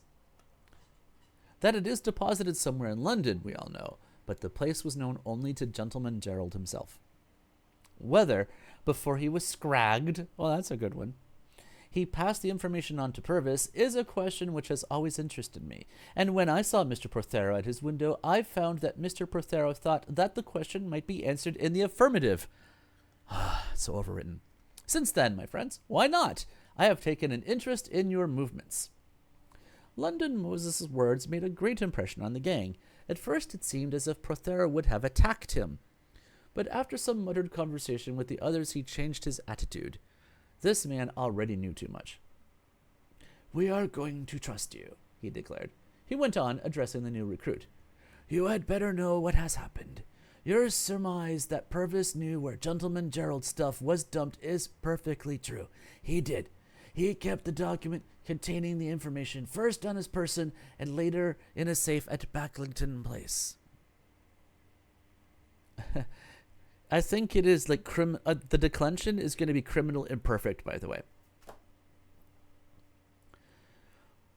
While he carried the document in his pocket, we had a shot at getting it, but Rita, who handled the affair, was unfortunate and obtained only a torn half. The remainder Purvis deposited in his safe, and without it we can do nothing. The document was in code, and although after a little difficulty we succeeded in reading it, we found it contained only a part of the information which is necessary to enable us to put our hands on the stuff. Purvis did not know me, and I got a job with him, very soon finding out where the thing was deposited. That, however, raised a difficulty. The safe which he was using was old-fashioned, but well-made, and neither myself nor any of our friends here was capable of opening it. Besides that, he had in his house fitted up with the latest thing in burglar alarms, and was himself very wide awake indeed. Therefore, we were faced with a difficulty. To get over that difficulty, we made a plan which was, in its way, something of a masterpiece. And we got scared guy, angry lady, baldy dude with the pistol, and door basher, the captain, probably. I don't think I'm pretty sure I got Prothero's voice unique, but I don't know I'm doing the rest of them right. So apologies if this thing's getting confusing. But this has been a lot of talk about Prothero right now. Rita here approached a personage of whom you will have heard, one Zenith. Zenith the albino. There hasn't been a single going on here. This is annoying. And she obtained from him a promise that he would open the safe and bring her the document in question. The idea was that directly this man, Monsieur Zenith, because you say it in French that way, had opened the safe, Purvis should be bumped off, and the police sent for. We made arrangements to relieve Monsieur Zenith of the document, and then to hand him over to the police on a charge of having murdered Purvis. "But where is Zenith?" cried the audience. "Give us Zenith!" A beautiful plan, my friends, which would have given us everything we wanted. The document would have been ours, and Monsieur Zenith would have been in a position where he could not interfere with our use of it. But, unfortunately, things went wrong. By a series of accidents, Monsieur Zenith was able to get access to the safe at a moment when we were not prepared for him, and to obtain possession of the document. I was there and held him up all right, but he bilked me with a faked envelope. Curse him. I imagine there's some fist shaking there. And that, he finished, is how the matter stands. Zenith has got one half of the document, and we have got the other. Each by itself is useless. Zenith will try to obtain our half, and we shall try to obtain his. What we have to do now is invent some plan by which we can lead him into a trap and complete our information as to the whereabouts of Gentleman Gerald's loot. And suddenly have this notion that London Moses is Zenith. This then was the purpose of the meeting at Prothero's house, and with the help of London Moses, the gang proceeded to elaborate their plan. When the meeting was over, the conspirators, one by one and at considerable intervals, passed out of Prothero's house and disappeared on their unlawful affairs and occasions. London Moses walked thoughtfully as far as Kingsland Road, and there boarded a taxicab, which he instructed the driver to drive to King's Cross. At King's Cross, he descended and disappeared into a block of flats constructed for the residence of bachelors and persons with small families. He was so long about his business that Mr. Prothero, who had taken the precaution to follow him, at length entered the same building to investigate the matter. There, the ex-manservant found, to his disgust, that the block of flats possessed a second entrance in a side turning, and that the man he was watching had departed some considerable time before. London Moses had chartered another taxicab, and still another, before he arrived at a house in Baker Street, which was the residence of a famous private detective. Oh, the plot thickens. Yeah, a second entrance. He opened the door with a latch key and climbed the stairs, taking off his green spectacles as he went. "Okay, youngster," he said to a well-set-up lad who greeted him.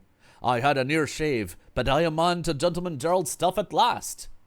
London Moses was another name for Sexton Blake. I need that dun dun dun thing again. Swift work at Smith's.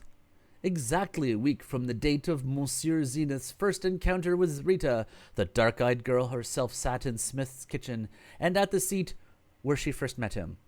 It argues much for the extraordinary reputation which the albino possessed in the underworld that the conspirators who were seeking to trace the loot of Gentleman Gerald had unanimously decided that, since Zenith had promised to hand Rita the document which he had obtained, it was probable that he would do so, unlikely, in fact, that he would do anything else. The fact they, on their side, had attempted to double-cross the albino, and that he, not being a fool, would be aware of the fact, did not persuade them that he would stoop to break his pledge, hence the appearance of Rita at the rendezvous. Hence also the appearance of London Moses, who sat at a table close by. The presence of the supposed Jew, had been a shock to Rita, as it had been arranged that she alone should keep the appointment, and that she instantly assumed that London Moses was put there to make sure that she did not play her confederates false.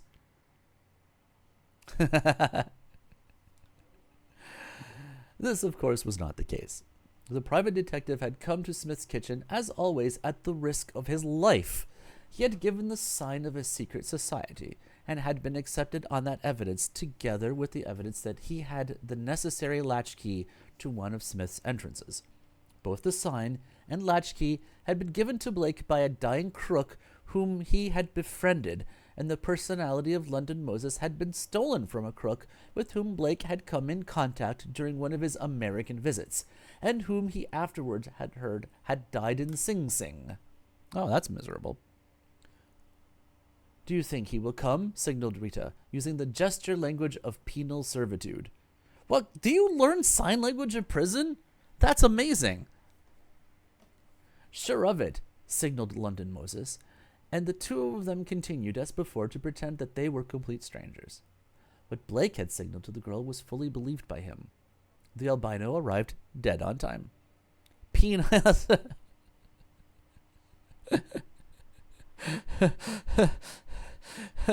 Penal servitude. If I said penile, that was unintentional, and that's pretty funny. That's so good. With his eye for theatrical effect, he had covered head and shoulders with a garment like the upper part of the gown's effect. What? With his eye for theatrical effect, he had covered head and shoulders with a garment like the upper part of the gowns affected by the Ku Klux Klan, and he bowed deeply before he seated himself at the table opposite the girl. That's not cool, Zenith. That is very not cool. One of the servants of Smith's kitchen, who had probably received an order to that effect from Old Man Smith, placed before the albino his customary tumbler full of brandy. The albino waved him away. "Take my drink to another table. I will be there in a moment." This was a bad start, thought Rita. If the albino detested her so much that he would not drink at the same table, then there was little chance that he would give her what he had risked his life to get. Here, however, she was wrong. "My business with you," said the albino, "will not, I think, occupy more than a few moments." Permission granted. Although, I'm looking forward to getting the next tier of Twitch, whatever it is, Nesmint, so that I can make you a super user and you can say all the cusses you want without getting modded. And then I'm going to lock everything back down again. "You asked me to obtain for you the torn half of a certain document. As to the nature of the document, you made a mistake. Nevertheless, I take it that the envelope which you described to me contained the document which you required. Well, the envelope, with its contents, is in my pocket." "Yes, yes," cried the girl eagerly. "That's the one I mean. As to how the mistake occurred, "It is quite unnecessary," responded Monsieur Zenith, "to offer explanations. I'm all for you just saying whatever you want, and I'm also for locking things down like white power so that the hoi polloi, keep in check." Okay, said the other, but there was a quiver in her voice. The terrible stone-white face of the albino being covered, as were also his head and shoulders, by the black sugar loaf cape. She could see nothing of his expression, and she was almost glad of it. The cold anger in those crimson-irised eyes made her shiver, even when she imagined it. "Let us, if you please," pursued the albino, "get to business. I have the document." "Well, what of it?" "You're giving me the chance of getting this document?" The albino inclined his head. "Yes." "Good enough," said the girl. "The document means everything to me. I must have it.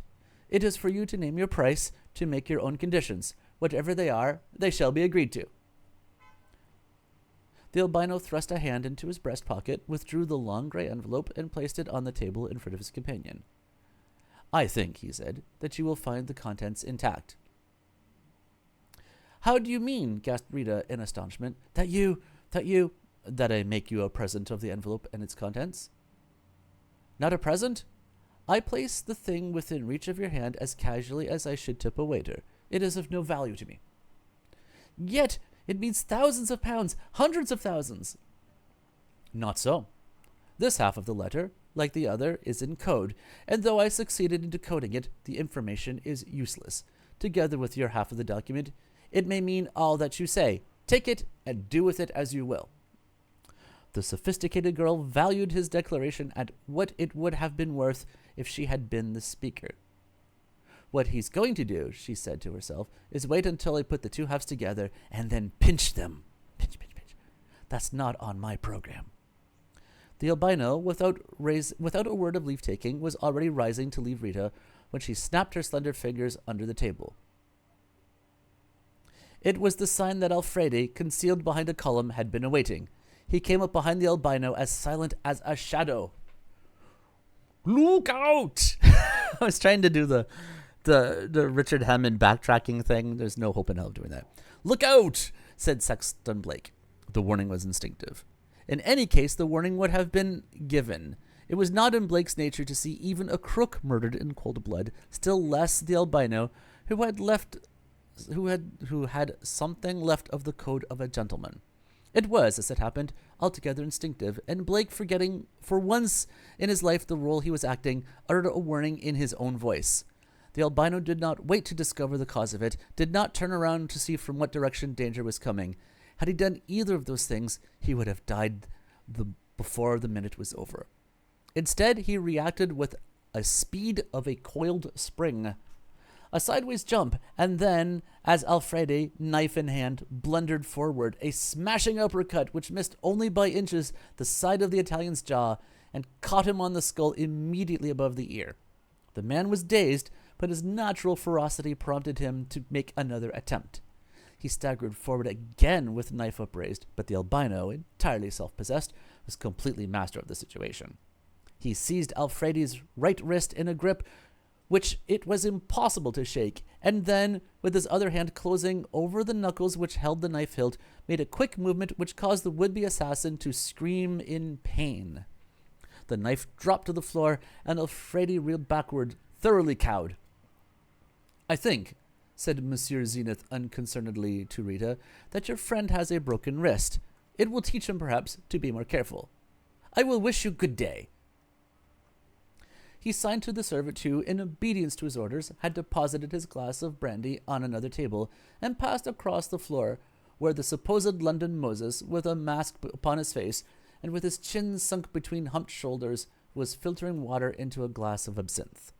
"Oh." "To you, sir," the albino went. To you, sir," the albino went on, "I unquestionably owe my life. Whether for that reason I should be grateful, or otherwise, I am unable to be sure at the moment. Nevertheless, I thank you. Men call me Zenith the Albino, and sometimes I cosplay as a Ku Klux Klan member, apparently. May I know to whom I am indebted for this courtesy?" Zenith is pretty cool, isn't he?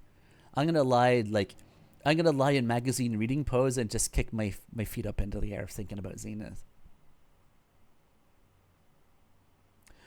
Nothing to make a fuss about, responded the other gruffly, and I didn't know as names were much in favor down here. However, I don't mind, if you don't mind. My moniker is London Moses. I keep making new voices for this guy. I don't know what he should have. London Moses, repeated the albino reflectively. You are, if I say so, Mr. London Moses, a character actor of some ability. Blake knew from that moment that his disguise was penetrated, and he resolved to play for time. Had he imagined that Zenith was alone, he would have gone for a knockout and taken his chance of walking from the room before the albino recovered consciousness. But in that place, Monsieur Zenith, or any other crook, was never alone. There would be perhaps a dozen men watching them at that moment, each one of whom was perfectly willing to assist Monsieur Zenith when they realized that London Moses was actually Blake. I can believe that one, Montrose. Even assuming the knockout was to be performed in a single blow, which was doubtful, the result would be a simultaneous attack by Zenith's friends. What would follow was ancient history. It had happened before. A gentleman, seemingly the worse for liquor, escorted to a taxicab, and within a day or so, a body floating in the shallows over the Thames mud. A verdict of found drowned. Blake knew all this, and in playing for time, he was playing also for his life. It is a pity, murmured the albino, that I am indebted to you. But I am afraid, my dear friend, that I cannot allow my sympathy to interfere with plans already made. You will agree, I am sure, that we are dangerous to each other, that if I do not get you, you will get me. Fate has placed you in my hands, and, despite the debt which I owe, I am not disposed to spare you. This far, however, I will go. As you must have suspected, I am out for a big thing. I purpose to acquire the stolen property left by the late lamented Gentleman Gerald. Give me 1 week of freedom, 1 week of non-interference from you, and I shall continue to suppose that you are London Moses. Refuse, and I shall be led to suppose that you are Sexton Blake. What is your answer? Man, he's so good, he instantly spotted Sexton Blake, who was good enough to... Oh, anyway. Isn't he amazing? Blake called the table aside and hit with both hands at the black cask which covered the albino's face. As if the fact had been a preconcerted signal, at least a dozen men rose from their tables in the neighborhood and converged upon him. Zenith took a left-handed blow flush in the face which sent him reeling, but his vitality kept him on his feet and master of himself. Blake turned and dashed for an exit. Now, I have read other stories like that, Mantra, but I don't think we're going to find it here, perhaps to my relief. It was impossible for him to reach, in the few seconds at his disposal, the door which formed his usual means of egress, and he was obliged to make for another exit with which he was unfamiliar. He reached the first door some 6 yards ahead of the albino, who was the foremost of his pursuers, traversed a short passage, dived through another door to which the passage led, and found himself in a small room from which there was no other means of escape. He was brought to bay. "Keep back!" shouted Zenith to his friends, and passed into the room whither Sexton Blake had preceded him. It had been a sore point with Zenith that he, unequaled in fighting by any man whom he had ever met, should find in Sexton Blake one who was perhaps his master. And the intrepid albino was anxious, here and now, to demonstrate to his followers that not even Sexton Blake could stand against him. Obedient to his command, they held back, and when within 2 minutes the door opened, they were overjoyed to see the tall figure in evening clothes and covered by the pointed cask come out of the room. He pointed silently inside, where a fallen figure was half hidden by a curtain. Laughing among themselves, they passed into the room to gloat with him over his victory, while he courteously stood aside until they were all in. Then he locked the door behind them and walked quietly off. The crashing caused by the breaking down of the door by Zenith's imprisoned gang should have warned Blake that his ruse had been discovered, and that there was no time to lose. Yet, when at length the infuriated men made their escape, they were astonished to see an individual wearing a black sugar-loaf mask lolling in a chair in the center of the kitchen. Of Sexton Blake's courage and audacity they had already received convincing proof, but surely this contempt of themselves was unbelievable. They rushed forward as one man. The captive screamed as they touched his right arm, and when they snatched the mask from his head and shoulders, it was revealed, to their astonishment, the face of Alfredi, now bemused by the drink he had taken to enable him to bear the pain of his injured arm. Zenith, walking unsteadily forward in the wake of his men, laughed with real enjoyment of the stratagem. Sexton Blake had, it said it twice, had, in any case, reasonable time to make a getaway, and the delay he had obtained by diverting their attention to the drunken Alfredi had made things perfectly easy. His encounter with Zenith within the room where afterwards he had trapped the gang was so brief as to be counted in minutes. The albino, coming forward in an impetuous rush, had met Blake advancing, and, well, Blake had been the lucky one.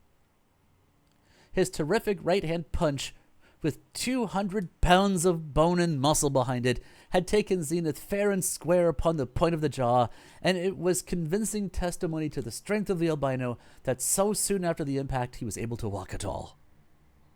Hardly had the albino fallen when Blake had perceived that his only chance of escape was an impersonation. London Moses, the man whom Blake was supposed to be, was known to have a fancy for glad rags, and it so happened that Blake, like Zenith, was wearing evening dress clothes. I know, right? Suddenly Zenith's... What the heck, man? I kind of feel like maybe these chunks were written by two different people and they just sort of merged them. It's like, okay, Zenith is like super awesome and he's really cool, and that's all you need to know. Oh, also, he's a crook. And so Sexton Blake's writer is just doing his own thing. Okay. The mask and the difference in stature between Blake and the deformed London Moses had done the rest. The crooks who first entered the room had seen a man in evening dress spread-eagled on the floor with his face and head covered by a curtain which had been torn from its hangings. Before the first man had lifted the curtain and discovered the imposture which had taken place, the last man had entered the room, and it was too late to stop the locking of the door. As soon as Sexton Blake, who had reverted to his impersonation of London Moses, was able to get to a telephone booth, he put through a call to his assistant in Baker Street, describing what had happened and a daring plan which he had made. "My luck's in, my lad," he finished, "and I'm going to play it for all I'm worth. If I've the luck tonight that I've had this evening, we shall smash up the gang. I know you'll do your part all right." Whew. I think this is kind of a good time to take pause. We'll just resume at the double rate next week. It's starting to get really oppressively hot, and, this stuff is kind of overwritten, but I've actually been kind of enjoying it in a weird way. It's much more fun to read it aloud than it is to simply read it. So, what I can say is, same detective story time, same detective story channel. Yeah, I totally agree with your assessment there. That's my thing. It's like, Blake is cooler. Blake can punch out Zenith. No way, Zenith can punch out Blake. And I don't know, maybe they flipped a coin or something. At least they resolved it. That's a different type of story, G, and I'm not sure I'm going to be reading that on this channel. However, I'm not so proud that I won't read that kind of story if there's enough money in it. And there probably isn't. All right, then. On that note, as you would say, goodbye, world.